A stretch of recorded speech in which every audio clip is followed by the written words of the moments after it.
So I just finished watching the newsroom interview with Iman Repeti on the Sbusiso Lawrence situation.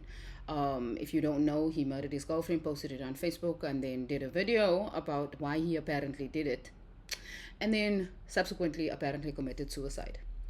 And I'm listening to the interview and I'm getting frustrated as I'm watching it because every single time we keep going in the same circle. And that's not the people who are on the show's fault, right? They are limited in resources and the information because it's not being made available to us as South Africans, um, which is the ultimate problem, right? We're not dealing with the root. What we're doing is just going in circles repeatedly over the same things over and over again instead of dealing with the actual issue. The issue being childhood trauma. It literally starts there. Like everything that becomes really disturbing, broken, and a serious issue in our country really stems from there. And we're refusing to look at it. And there's a reason why.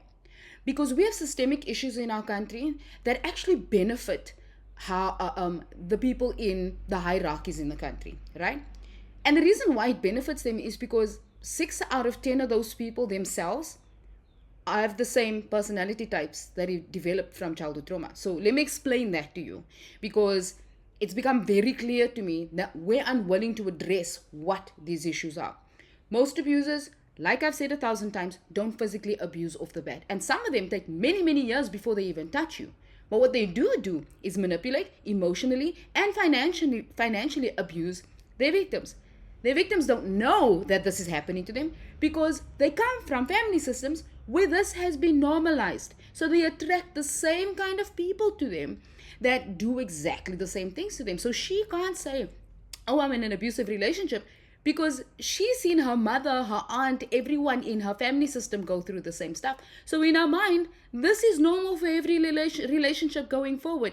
And here we have the education, we have the psychological information, but we're refusing to use that to address such a big issue in the country. We just come off 16 days of activism, and yet we're going to be naive enough to roll in another circle with this conversation, with this issue.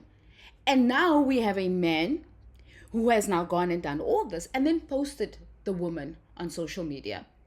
And you know what makes me know for a fact that this man has an abusive personality type? Is the fact that he had the audacity, the entitlement to go online and take a video defending his. Who defends murder, people? Who has the audacity enough to defend bad behavior? Oh, I can tell you, narcissistically abusive personality types. People who develop this personality type in childhood because they come from a family system that has trained them that the only thing that they can do for themselves is protect themselves, and they will do everything: fraud, manipulation, physical abuse, murder, to make sure that they protect themselves and their image before they protect a human body. They will go to the ends of the earth. And the fact of the matter is, we need to get out of this bubble where we believe that people are intrinsically good. Because the truth is, they are not. You know how easy it is to recognize an abusive person if you know what to look for? Why don't we know this? Because we're not being taught.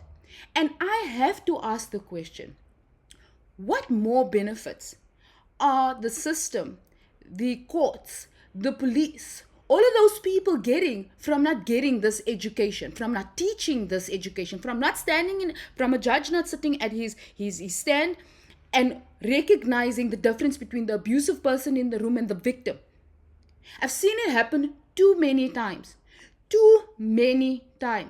for us to keep ignoring what the root cause is, for us to pretend like we don't know where we need to deal with this issue.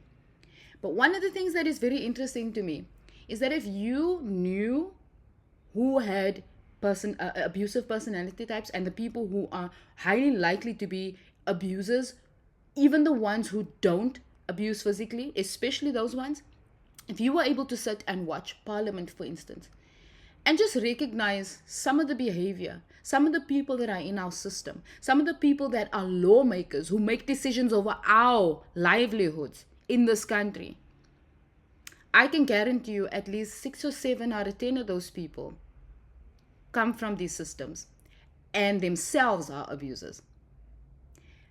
And the reason you'll never know is because they found ways to protect their image. Because the one thing an abusive person will never let you do is expose them.